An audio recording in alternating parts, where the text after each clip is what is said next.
नमस्कार, one India में आपका स्वागत है।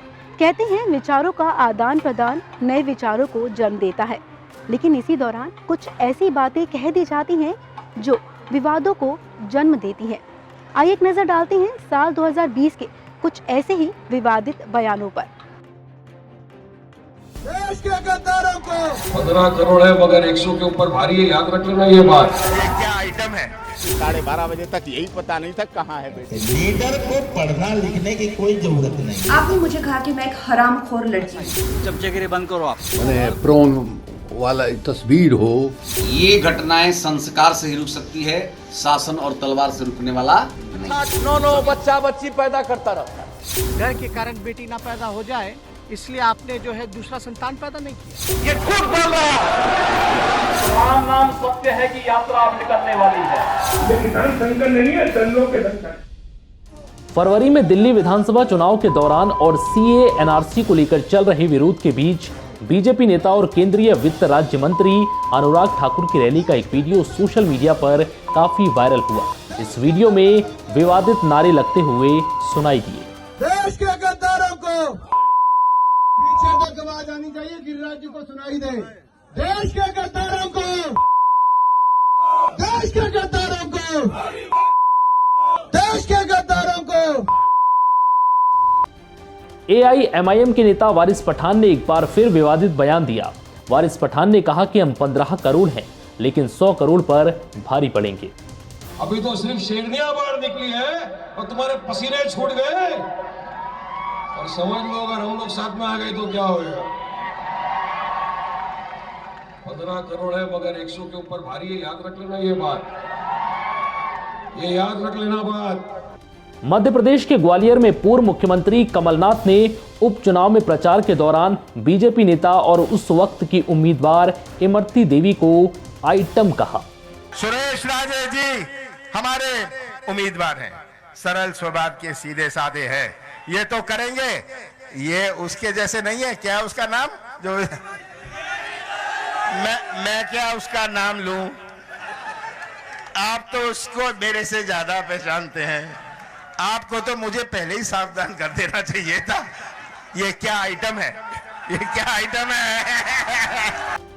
निर्भया केस में आरोपियों के वकील एपी सिंह ने निर्भया और उसके परिवार को लेकर विवादित बयान दिया था। उन्होंने कहा था कि मां को रात के 12:30 बजे तक क्यों नहीं पता था कि हमारी बेटी कहां है, जिसको लेकर काफी विवाद खड़ा हुआ। हाँ, चोर की माँ को पकड़ो तो फिर क्यों फिर तो उस कारण पे जाओ कि रात के 12:30 बजे तक क्यों नहीं पता था कि हमारी बेटी कहाँ है। फिर उस माँ पे जाओ, वो चोर की माँ को पकड़ेंगे आप कि 12:30 बजे तक यही पता नहीं था कहाँ है बेटी, किसके साथ है, किस हालात में, कैसी। ये बातें छोड़ दीजिए आप, बहुत बातें बढ़ेंगी। यूपी के जेल मंत्री जय कुमार सिंह जैकी ने विवादित बयान देते हुए कहा कि पढ़े लिखे लोग गलत धारणा फैलाते हैं कि बिना पढ़े लिखे लोग पढ़े लिखे लोगों को चलाते हैं। दरअसल नेता का पढ़ा लिखा होना जरूरी है ही नहीं। एक समाज में व्यापक तरीके से गलत तरीके का माहौल पढ़े लिखे लोग पैदा करते हैं। लीडर को पढ़ना लिखने की कोई जरूरत नहीं। नेता कोई पढ़ा लिखा हो इसकी उसको आवश्यकता नहीं। नेता को तो मैं मंत्री हूं, मेरे पास उसका निजी सचिव होता है, स्टाफ होता है, विभाग होता है, उसके विभाग का अध्यक्ष होते हैं। जेल मुझे थोड़ी चलानी है, जेल के अधीक्षक बैठे, जेलर बैठे, ही नहीं चलानी। मुझे तो जेल में ये कहना है खाना अच्छा बनना चाहिए। टीएमसी सांसद कल्याण बनर्जी ने एक सभा के दौरान वित्त मंत्री निर्मला सीतारमण को काली नागिन बता दिया। अरे गोटा भारतवर्ष অর্থনৈতিক অবস্থা অর্থনৈতিক জায়গাটা মাটির সঙ্গে মিলিয়ে দিয়েছি। লজ্জা করছে না? এখনো গদিতে বসে আছিস, গদি থেকে রিজাইন করে অন্য প্রদেশে ঘরে চলে যাওয়া উচিত নির্মলা সীতারামনের। সারা পৃথিবীর সর্বনিকৃষ্ট যদি কেউ অর্থমন্ত্রী থাকে তার নাম হচ্ছে নির্মলা সীতারামন। महाराष्ट्र को लेकर कंगना के बयान पर शिवसेना नेता ने कंगना रनौत को हरामखोर कहा, जिसके बाद कंगना ने भी संजय राउत को लेकर बयानबाजी की। संजय राउत जी, आपने मुझे कहा कि मैं एक हरामखोर लड़की हूँ। आप एक सरकारी मुलाजिम, एक मंत्री, आप तो जानते ही होंगे कि इस देश में हर दिन नहीं हर घंटे कितनी लड़कियों के बलात्कार हो रहे हैं, कितनी लड़कियों का शोषण किया जा रहा है, उनकी बॉडीज काट के एसिड डाल के फेंक दी जा रही है, उनकी काम की जगहों पे उनको गालियां दी जा रही है, उनका अपमान किया जा रहा है, उनके खुद के पति उनके कान, नाक, मुंह, कान, जबड़े तोड़ रहे हैं। और आपको पता है इसका जिम्मेदार कौन है? इसका जिम्मेदार है ये जो मानसिकता आपने, जिसका भौंडा प्रदर्शन पूरे समाज के सामने, पूरे देश के सामने किया है, वो मानसिकता इसकी जिम्मेदार है। और इस देश की बेटियां आपको माफ नहीं करेगी संजय जी। आपने उन सब महिलाओं का शोषण करने वालों को सशक्तिकरण किया है, इस देश की बेटियां आपको माफ नहीं करेंगी। और जब आमिर खान जी ने कहा था मुझे इस देश में डर लगता है, तब उनको किसी ने हरामखोर नहीं कहा, या जब नसीरुद्दीन शाह जी ने कहा था तब उनको किसी ने हरामखोर नहीं कहा। जिस लड़की के बारे में आप ये वकालत कर रहे हो, उसने महाराष्ट्र के बारे में जो बात की है वो जाकर उसके पूछो, और बाद में मेरे पास आई। ये चमचेगिरी बंद करो आप। समाज का बड़ा तबका, राउत साहब, समाज का एक बहुत बड़ा तबका ये कह रहा है कि संजय राउत को माफी मांगनी चाहिए। अगर क्यों नहीं माफी मांगना? अगर वो लड़की माफी मांगेगी महाराष्ट्र की तो मैं सोचूंगा। आरजेडी के नेता शिवानंद तिवारी ने देश में बढ़ते बलात्कार को लेकर भी ऐसा ही कुछ बयान दिया, जिस पर विवाद खड़ा हो गया। हमारी जो संस्कृति है, अब देखिए, जो आदिवासी इलाका है, उस इलाका में कभी कोई कल्पना नहीं कर सकता था कि किसी औरत का किसी लड़की के साथ जो है बलात्कार होगा। बलात्कार जो है आदिवासी संस्कृति में कभी रहा ही नहीं। लेकिन जब से ये आधुनिकीकरण के नाम पर, आधुनिक समाज बनाने के नाम पर ये जो उपभोक्तावादी संस्कृति का चलन शुरू हुआ, उसने औरतों को एक उपभोग का वस्तु बना करके पेश किया।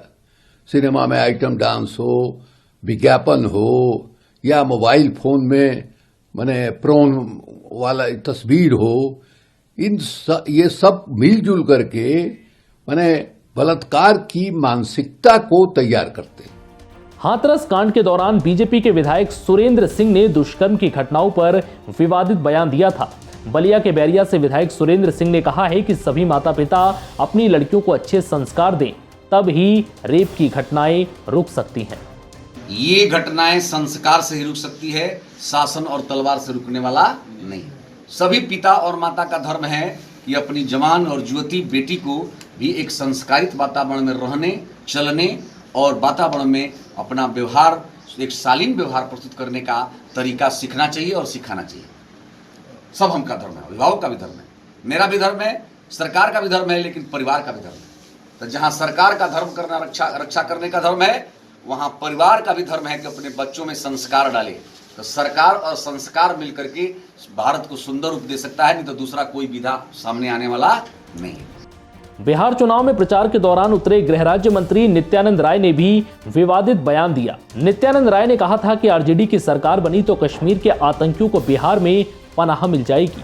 बिहार में अगर सरकार आरजेडी की बनेगी तो कश्मीर से जिस आतंकवादी को हम सफाया कर रहे हो, आप बिहार में पनाह ले लेगा। ऐसा हो नहीं देंगे। प्रधानमंत्री जी ने सीमा हमारे जी ने सौंपा है, गृह मंत्री जी ने सौंपा है, हम आने नहीं देंगे। यह भी सही है, लेकिन उसका मंसूबा यही रहेगा कि वह किसी प्रकार का समझौता कर सकता है सत्ता के लोलू। वहां अपमान है और यहाँ एनडीए में अपमान है। बिहार चुनाव में रैली के दौरान जनसंख्या वृद्धि और बढ़ते प्रजनन दर पर नीतीश कुमार ने बिहार के पूर्व मुख्यमंत्री और आरजेडी प्रमुख लालू यादव के परिवार को लेकर निशाना साधा। और हमने तय किया हर एक ग्राम पंचायत में उच्च माध्यमिक विद्यालय बना देंगे, ताकि हमारी सब लड़कियां कम से कम 12वीं कक्षा तक पढ़ लेगी, और जब पढ़ लेगी तो ये प्रजनन दर नीचे जाएगा। तो साहब एक एक चीज के लिए किसी को चिंता है, 8-8, 9-9 बच्चा बच्ची पैदा करता रहता है, क्या मालूम है किसी को?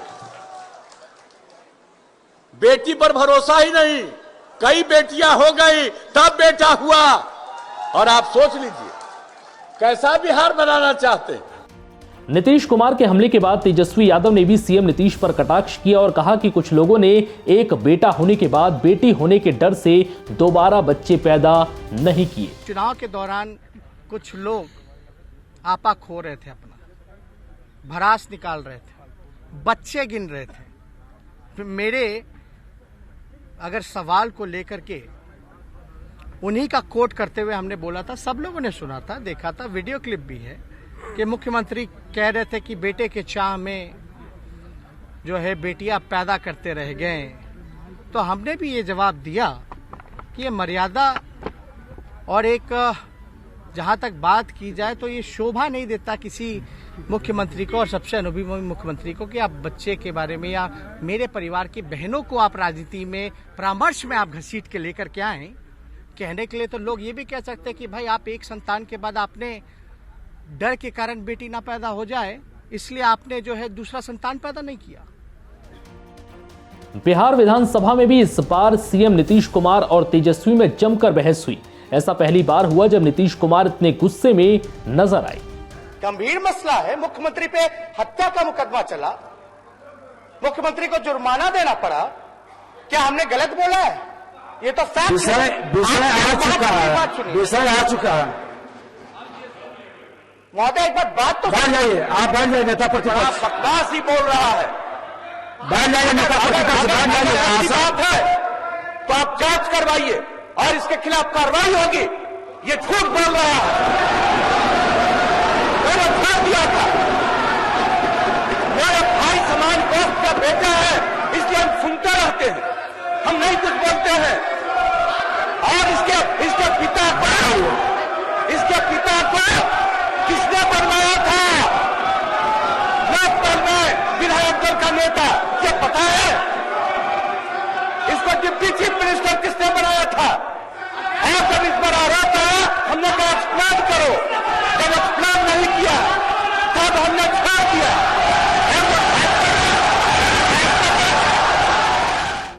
यूपी के मुख्यमंत्री योगी आदित्यनाथ ने एक चुनावी सभा में लव जिहाद को लेकर बयान दिया।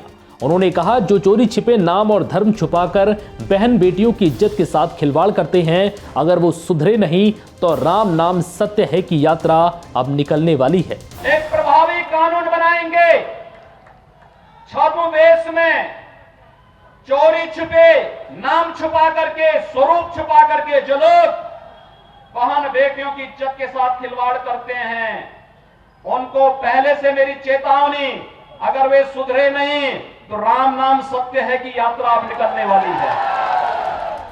मध्य प्रदेश के कृषि मंत्री कमल पटेल ने किसान संगठनों को कुकुरमुत्ता बताया है और कहा है कि ये किसान नहीं, दल्लों, बिचौलियों और देशद्रोहियों का संगठन है। पूरे देश में इस कानून के बारे में जागरूकता लाएंगे, जन जागरण अभियान चलाएंगे, किसानों को बताएं कि किस प्रकार विपक्ष और तथाकथित कुकुरमुत्ते की तरह हुआ है किसान संगठन।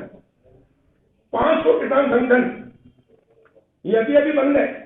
ये किसान संगठन नहीं है, दल्लों के संगठन है, बिचौलियों के संगठन है, देशद्रोहियों के संगठन है, जो विदेशी शक्तियां देश को मजबूत होने नहीं देना चाहती, उनके संरक्षण में उनके पैसे से पलने वाले संगठन है। और इनको एक्सपोज करेंगे, इनका पर्दाफाश करेंगे इस जन जागरण अभियान के माध्यम से।